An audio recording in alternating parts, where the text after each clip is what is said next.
Hello and welcome, ladies and gentlemen. My name is Crash and Happy New Year. We just reached 2022, in case you didn't notice, and because of that I decided to do some videos talking about the manga that I read in 2021. Starting with this one, the top 10 worst manga that I read that year. So any manga that I read in 2021 but didn't finish does not count, and any manga that I finished in 2021 regardless of when I started counts. Got it? Cool. Then start with number 10, we have Mori King. It's a Shonen Jump output from 2020 that lasted a little bit and all the way into 2021. It's a gag manga about a beetle that is reborn kind of as a human form that happens to be the Mori King, or one insect, I mean, that is trying to fight to be the king of the forest, and there's a bunch of other insects that also transform into kind of human forms. And it's kind of a gag manga. Actually, it's not kind of, it is a gag manga, and it really shows to me, that Mori King being number 10, that I didn't read too much bad manga, because for the most part it is actually a pretty solid one. The first half is really good, the first chapter was pretty funny, and honestly most of the first volume and a half of it is really funny. What happens is that as the manga goes on, the jokes start kind of getting repetitive. All of it revolves around the fact that he is kind of this beetle and how ridiculous the plot is, essentially. And he just, gets kind of tiring. It's one thing that I fear that it will happen to Protect Me Shugomaru as well, because it's funny now, but the premise of all the jokes are kind of the same, and it's the same here. It did change for the last arc, where it becomes a little bit more battle manga focused, except not really. But it's kind of a tournament arc, and honestly, despite the change, it's not funny. I didn't thought it was funny at all, and then, to me, I kind of prefer the repetitive jokes that happened prior to that. So that's why it's on this list, that's why it's number 10, because the later half really isn't that good. Had it been cut in half, I think it would be way higher. In number 9, we have another Shonen Jump title, Colon's Ball Parade, or Nine Dragons Ball Parade. This one was among the actually was released in 2021, and another one that I thought started decently, at least the first chapter or the first 2 or 3 chapters. I think the main characters were really the best part of it, which is good, and I like the premise of starting a baseball team from scratch. So basically the plot of this is that these 2 characters were training to join the best team in school, or the best school team, I mean. And what happens that one of them got rejected, the other one then refuses to join, and they join together to go to another school that doesn't have a baseball team and decide to form one there. And pretty much the entirety of the manga is them kind of recruiting people, and that's kind of it, because the manga gets cancelled before the games actually start, but a little bit after they got the full team. Honestly, I kind of like those manga where they go and grab elements little by little. That's kind of one of the things that I like about One Piece, at least, the first half of One Piece, is that how slowly it builds, Luffy builds the crew. The thing is, a lot of these characters are not really that interesting, especially the later half, and that kind of hurts a lot, because the entire premise of it is that it's getting characters slowly, and the fact that it got cancelled really early and it got really rushed towards the end helps it make it number 9. And a lot of it can apply to number 8 as well, which is ITLC. And ITLC is another manga that got released around the same time as Colon's Ball Parade. I think it was a week before or something, and it got cancelled at around the same time as well. It's, to me, the worst manga in Jump released this year, which also shows that there aren't really anything too bad that was released this year, at least compared to 2020, 2019, at least to me. So the plot of ITLC is that you have this detective girl that falls in love with the criminals that she's trying to look for, and the way that she finds them is because she's kind of like this super stalker that when she falls in love with someone, she gets really good at tracking everything that they do. So it's kind of like fighting fire with fire, because she does a lot of illegal things as well. And that premise is really interesting. And the character itself, I thought it was really interesting as well. But everything else around ITLC just doesn't work.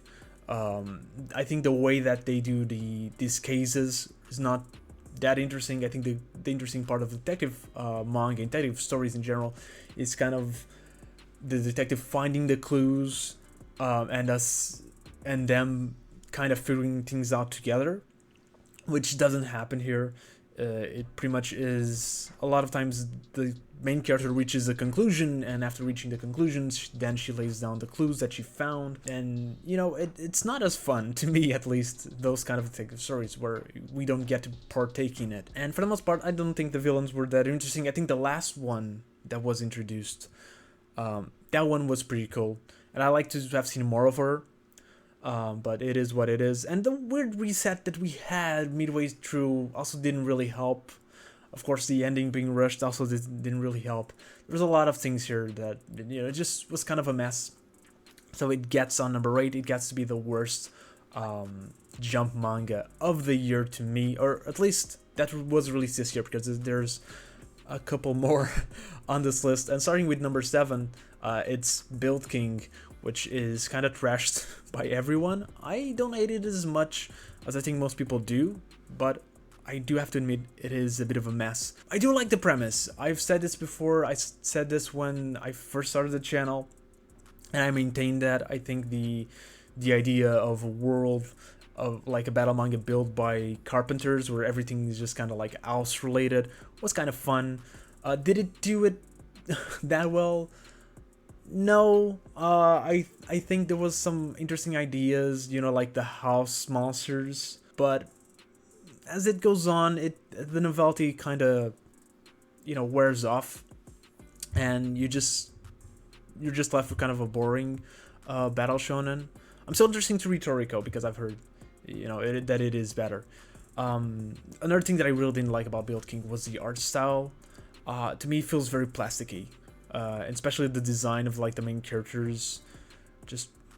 I just didn't like it too much. I think Toriko, I haven't read Toriko, but I've seen the character. I think his design with the art style works a little bit better than the main character of Build King, which honestly I don't remember the name. You know, it is a very classic, very simple battle shonen. I think there was some charm to it at the very least. And then the final arc, I think it could have saved it. At least to me, I really like tournament arcs and exam arcs and things like that. But then it kind of ruined it, especially with the power system that was introduced and then completely destroyed like the next chapter. I think that was because the manga was getting cancelled already, so the mangaka just threw all these ideas that probably wanted to throw at way later points in the story. He just puts them all together and it just doesn't work as well. That's the problem with cancelled manga. That's why a lot of these end up here, even if they had something that I did enjoy, is because when they get cancelled, the experience gets cut in half and it just leaves a bad aftertaste. So And the number 6, it's the first one that is not a Shonen Jump title, and that is Rule, Shimetsu Kyoshitsu, or just Rule, I think you may call it. This is just a classic that game manga. I read a lot of them, and there's probably gonna be one of these in every yearly list, because a lot of them are just trash. They're really bad. I like it. I like most of them. Even when they're bad, that's why I read them still. But yeah, Rule is just kind of like this generic one where they get rules. I guess that's why the game is called Rule, that they have to follow. So most of the rules here tend to be to not interact with people. So they have like one character that they can't talk with, kind of like similar to another, now that I think about it. The plot is that when someone interacts with that person, you can't interact with them then that person dies, and just kind of like it just, if you interact with them, then the other people can't interact with you, and then they die.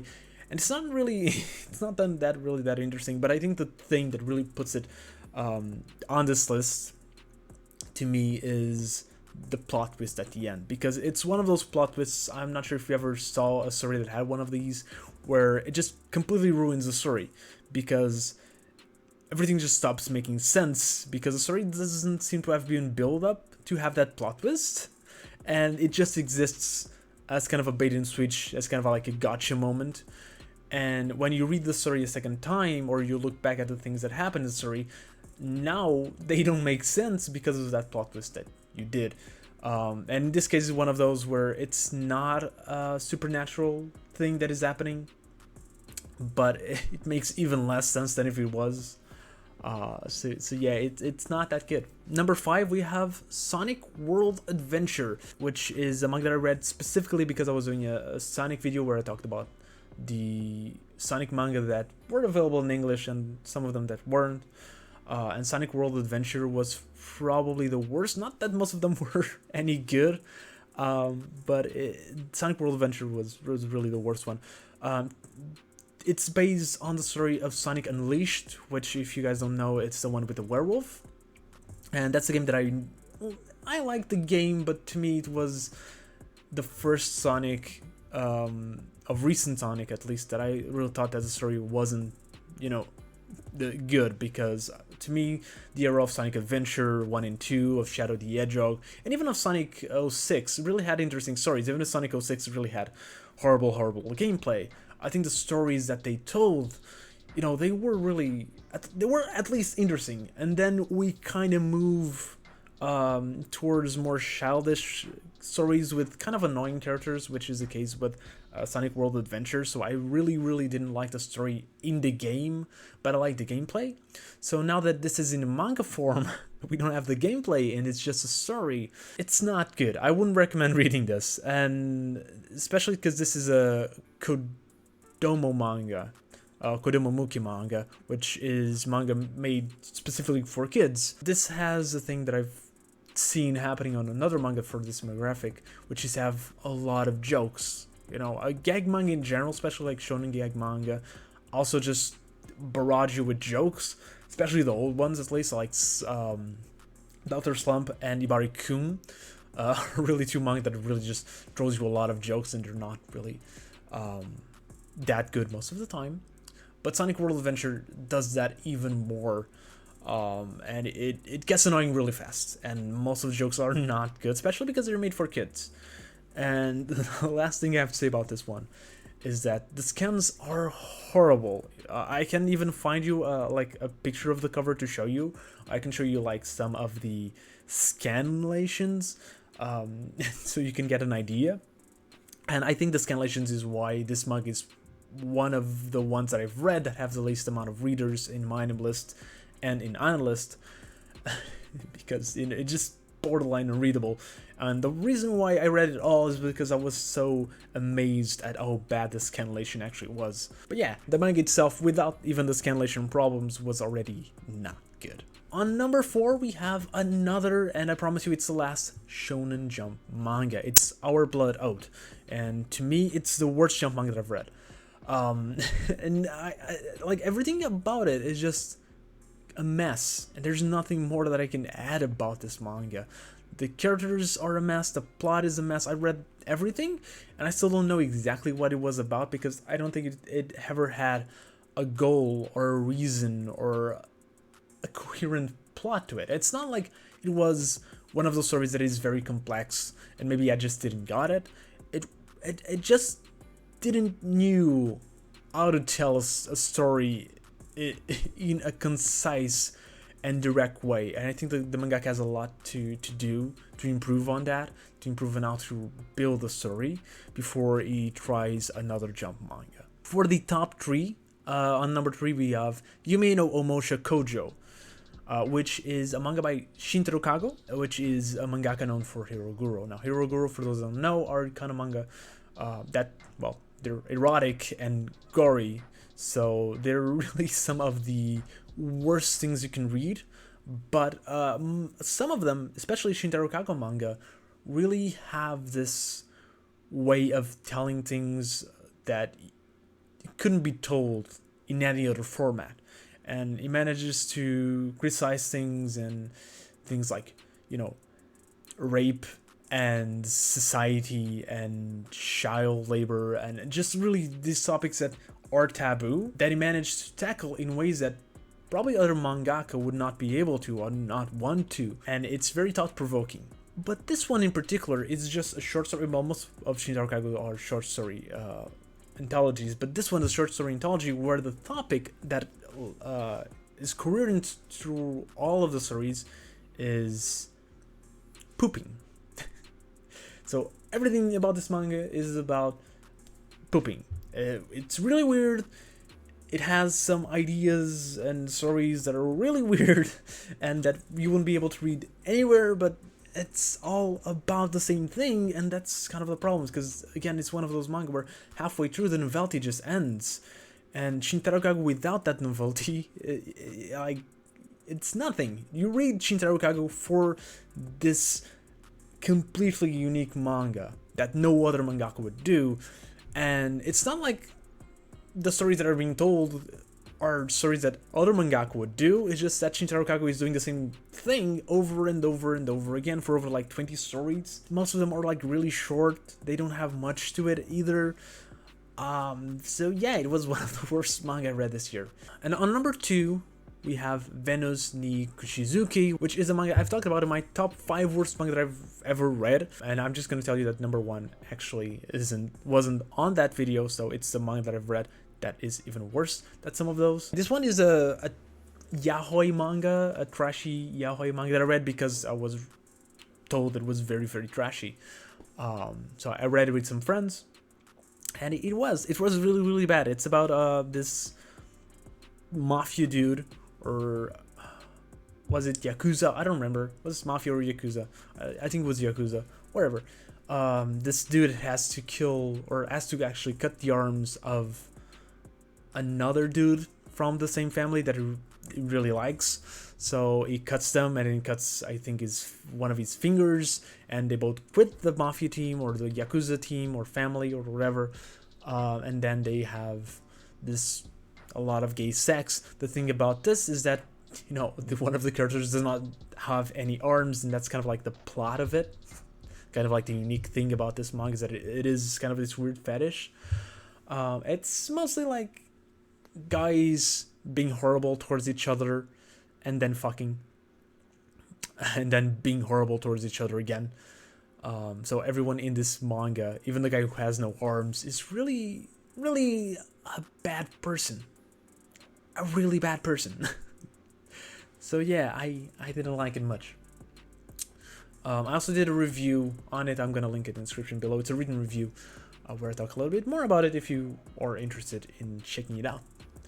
And then number 1, I feel like it's kind of an anticlimactic one. I've also talked about it on a short. It's The Human Clock. So in that short that I didn't actually talk about the plot of the story. I just said why I read it. I read it because it was one of the oldest manga. Actually, it was the oldest manga that you can read in English that is horror. So it's from 1965 or 1964. I didn't talk about the plot on that video because I can't get it. I don't get the plot. I get the idea. It's that this guy just kind of transforms itself into a clock. So it's kind of like The Fly, but not scary and more nonsensical. I don't know. Like, the art style of this one is horrible. The plot is nonsensical. It's not scary despite being horror, but I could live with that. I could live with stories not being remotely scary. But it's just the fact that it's a story that does not tell you anything. It's a full volume, and at the end of the volume, you're just kind of like, I didn't got anything from it. I am the same person before and after, except now I've wasted, I don't know, like 25-30 minutes reading that. It's not bad in an interesting way. It's not bad in a fun way. It's not strange like Dawn the Dawn is strange, where it really is funny seeing everything that is just kind of weird. I know that in my short, I kind of played off as a joke and showed like some pictures of it. It was really bizarre and really badly drawn, and that seems funny. But when you're reading the actual manga itself, it just, most of it isn't. You may have like one page that you just kind of like, haha. But for the most part, it's really, really bad. So yeah, that's the worst manga that I read this year. I'm gonna be back next week with the top 15 best manga that I read this year, and probably have a lot more to talk about with those. So hope to see you there. And if you watch it till here, thank you very much. And I'll see you next video.